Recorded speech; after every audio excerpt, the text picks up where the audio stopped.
CJP. ഈ പ്രയോഗം മലയാളികൾ കുറെ കാലമായി കേൾക്കുന്നുണ്ട്. ഡീൽ ആരോപണങ്ങളുടെ തുടർച്ചയായി രാഹുൽ ഗാന്ധി പോലും CJP എന്ന് പറഞ്ഞിരുന്നു. രാഹുൽ ഗാന്ധി പറഞ്ഞത് കമ്മ്യൂണിസ്റ്റ് ജനതാ പാർട്ടി എന്ന പരിഹാസമായിരുന്നുവെങ്കിൽ ഡീൽ വിവാദത്തിൽ ഇടതുപക്ഷം അതിന് മറുപടി കൊടുത്തത് കോൺഗ്രസ് ജനതാ പാർട്ടി എന്നായിരുന്നു. രണ്ടായാലും പേരൊന്നു തന്നെ, CJP. BJPയോട് ചേർന്ന് പുതിയ പാർട്ടി എന്ന നിലയ്ക്ക് പരിഹാസത്തോടെ പറഞ്ഞിരുന്ന പേരിൽ ഇന്നൊരു വലിയ പാർട്ടി തന്നെ പിറവികൊണ്ടിരിക്കുന്നു. CJP അഥവാ കോക്രോച്ച് ജനതാ പാർട്ടി. എങ്ങനെയാണ് കോക്രോച്ച് ജനതാ പാർട്ടി രൂപീകൃതമായത്? അതിലേക്ക് നയിച്ച സാമൂഹിക സാഹചര്യം എന്തായിരുന്നു? CJP ഇപ്പോൾ എത്രത്തോളം വളർന്നു? ആരാണ് ഇതിന്റെ കോർ ഘടനയെ നിയന്ത്രിക്കുന്നത്? തുടങ്ങി ഇന്നിപ്പോൾ എന്തുകൊണ്ട് കോക്രോച്ച് ജനതാ പാർട്ടിയുടെ സോഷ്യൽ മീഡിയ അക്കൗണ്ടുകൾ രാജ്യത്ത് റദ്ദാക്കപ്പെടുന്നു എന്നുവരെയുള്ള ചോദ്യങ്ങൾക്ക് ഉത്തരം കണ്ടെത്താൻ ശ്രമിക്കുകയാണ്. എങ്ങനെയാണ് കോക്രോച്ച് ജനതാ പാർട്ടി എന്ന സംഘം ഉണ്ടായത്? ഇന്ത്യയിലെ തൊഴിലില്ലാത്ത യുവാക്കളെ ചൂണ്ടി സുപ്രീം കോടതി ചീഫ് ജസ്റ്റിസ് സൂര്യകാന്ത് നടത്തിയ കോക്രോച്ചസ് എന്ന പരാമർശത്തിന് പിന്നാലെ കോക്രോച്ച് ജനതാ പാർട്ടി എന്ന ഡിജിറ്റൽ രാഷ്ട്രീയ കൂട്ടായ്മയുടെ തുടക്കം. അതായത് പാറ്റകൾ എന്ന് വിളിച്ചവർക്ക് മറുപടിയായി ഇപ്പോൾ സോഷ്യൽ മീഡിയയിലൂടെ വൈറലാകുന്നത് കോക്രോച്ച് ജനതാ പാർട്ടി എന്നർത്ഥം. അഭിജിത്ത് ദീപ്കെ എന്ന യുവാവാണ് ഈ ഡിജിറ്റൽ പാർട്ടിയുടെ സ്ഥാപകൻ.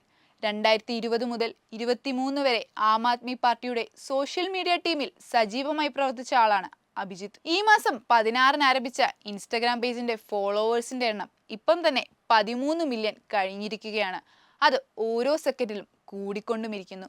മില്യൺ കണക്കിന് വർധനവ് രാജ്യം ഭരിക്കുന്ന BJPയെ വല്ലാതെ അലോസരപ്പെടുത്തി എന്നതാണ് സത്യം. BJPയേക്കാൾ ഫോളോവേഴ്സ് കൂടിയതോടെ കോക്രോച്ച് ജനതാ പാർട്ടി ദേശീയ ഭീഷണിയായി പോയെന്ന മട്ടിലാണ് കാര്യങ്ങൾ. അതിനുള്ള ഏറ്റവും വലിയ ഉദാഹരണമാണ് കോക്രോച്ച് ജനതാ പാർട്ടിയുടെ എക്സ് അക്കൗണ്ട് കേന്ദ്രം പൂട്ടിയത്. എന്നാൽ ഇതിനു പിന്നാലെ കോക്രോച്ച് ഈസ് ബാക്ക് എന്ന പേരിൽ പുതിയ എക്സ് അക്കൗണ്ട് CJP ഉണ്ടാക്കി കഴിഞ്ഞു. അതായത് നിങ്ങൾ പൂട്ടിയാൽ ഞങ്ങൾ പുതിയത് തുറക്കും എന്ന മെസ്സേജ് നൽകാൻ കോക്രോച്ചുകൾക്ക് കഴിഞ്ഞു എന്നുള്ളതാണ്. ഈ നിലയ്ക്കാണെങ്കിൽ കോക്രോച്ചുകളുടെ ഇൻസ്റ്റഗ്രാം അക്കൗണ്ടിന്റെ കാര്യം കണ്ടറിയണം. മാധ്യമ സ്വാതന്ത്ര്യം പോലും മര്യാദയ്ക്കില്ലാത്ത രാജ്യത്ത് സോഷ്യൽ മീഡിയ സ്വാതന്ത്ര്യം ലിമിറ്റഡ് എഡിഷൻ ഓഫർ മാത്രമായി ചുരുങ്ങുകയാണോ എന്ന വിമർശനങ്ങൾ ഇതിനകം ഉയർന്നു കഴിഞ്ഞു. ചുരുങ്ങിയ ദിവസങ്ങൾ കൊണ്ട് സോഷ്യൽ മീഡിയ പ്ലാറ്റ്ഫോമിൽ ഇത്രയധികം ഫോളോവേഴ്സിനെ നേടിയെടുത്ത CJP ചില്ലറക്കാരല്ല എന്ന് തങ്ങൾ തന്നെ തെളിയിച്ചിരിക്കുകയാണ്. CJP സ്വന്തം വെബ്സൈറ്റും ഇതിനകം പുറത്തിറക്കി കഴിഞ്ഞു. എന്തൊക്കെയാണ് കോക്രോച്ച് ജനതാ പാർട്ടിയിൽ ചേരാനുള്ള മാനദണ്ഡങ്ങൾ? ജെൻസികളെയാണ് പ്രധാനമായും CJP ലക്ഷ്യമിടുന്നത്. രസകരമായ ഡാർക്ക് ഹ്യൂമർ എന്ന് വിശേഷിപ്പിക്കാവുന്ന പലതുണ്ട് CJP അംഗത്വത്തിലേക്ക് വഴികളിൽ. 1. പാർട്ടി അംഗങ്ങളാവേണ്ടവർ നല്ല മടിയന്മാരായിരിക്കണം. 2. എല്ലായ്പ്പോഴും ഓൺലൈനിൽ വെറുതെ സമയം ചെലവഴിക്കുന്നവരായിരിക്കണം. 3. തൊഴിലില്ലാത്ത യുവാക്കൾക്ക് വേണ്ടിയുള്ള പാർട്ടി എന്നാണ് CJPയുടെ ടാഗ് ലൈൻ പോലും. മാനിഫെസ്റ്റോയിൽ പ്രധാനമായും 5 കാര്യങ്ങളാണ് CJP മുന്നോട്ട് വയ്ക്കുന്നത്. 1.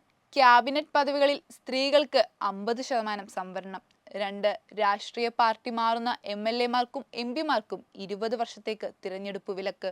3. ചീഫ് ജസ്റ്റിസുമാർ വിരമിക്കലിനു ശേഷം രാജ്യസഭാ പദവി നൽകുന്നത് നിരോധിക്കും. 4. ഗോദി മീഡിയ അവതാരകരുടെ ബാങ്ക് അക്കൗണ്ടുകളെ കുറിച്ച് അന്വേഷണം. 5. തിരഞ്ഞെടുപ്പ് വേളയിൽ യഥാർത്ഥ വോട്ടുകൾ നീക്കം ചെയ്യപ്പെട്ടാൽ നടപടി. ഇപ്പോൾ സോഷ്യൽ മീഡിയയിൽ ആകെ തരംഗമായി മാറിക്കൊണ്ടിരിക്കുന്നത് കോക്രോച്ച് ജനതാ പാർട്ടി ഒരേ സമയം യുവാക്കളെ സ്വാധീനിക്കുകയും ചിന്തിപ്പിക്കുകയും ചെയ്യുന്നുണ്ട്.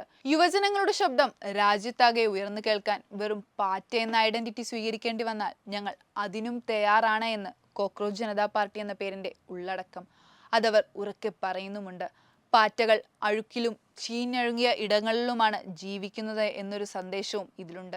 കോക്രോച്ച് ജനതാ പാർട്ടി രാജ്യത്തെ ജനങ്ങളോട് പറയുന്നത് ഇന്ത്യ എന്ന മഹത്തായ രാജ്യത്തിന്റെ വ്യവസ്ഥിതി അത്രമാത്രം ചീഞ്ഞു നാറിയിരിക്കുന്നു. അതിനാൽ ഇപ്പോൾ പാറ്റകൾക്ക് പുറത്തു വരേണ്ടി വന്നിരിക്കുന്നു എന്നാണ് CJPയുടെ സ്ഥാപകൻ അഭിജിത്ത് ദീപ്കെ പറഞ്ഞത്. സമീപകാലത്ത് ലോകത്തിനു മുന്നിൽ പുതുതായി അവതരിച്ച ഒരു പ്രതിഭാസമാണ് ജെൻസി പ്രക്ഷോഭങ്ങൾ. നമ്മുടെ തൊട്ടയൽ രാജ്യമായ നേപ്പാളിലും പിന്നീട് കെന്യയിലും നമ്മളത് കണ്ടു.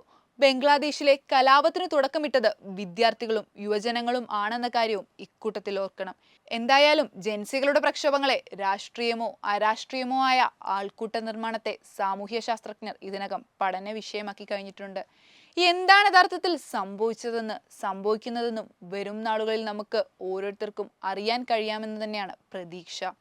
ഇതിനൊക്കെയും അപ്പുറം സംഘപരിവാർ ഭരണം കൈയാളുന്ന ജനാധിപത്യ ഇന്ത്യയിൽ കോക്രോച്ച് ജനതാ പാർട്ടിക്ക് എത്ര നാൾ ആയുസുണ്ടെന്നത് കണ്ടറിയണം. നിലവിലെ വ്യവസ്ഥയിൽ നിന്ന് മാറ്റമെന്നൊക്കെ കേൾക്കുമ്പോൾ മനുഷ്യ മനസ്സുകളുടെ ഒരു ചെറുചാഞ്ചാട്ടം സ്വാഭാവികമാണ്.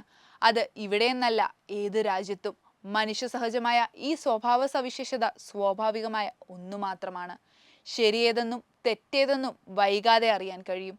അഴുക്കുചാലുകളിൽ നിന്നും പുറത്തേക്ക് പാഞ്ഞെത്തുന്ന പാറ്റകൾ എന്തു ചെയ്യുന്നുവെന്ന് നമുക്ക് സൂക്ഷ്മമായി വീക്ഷിക്കാം.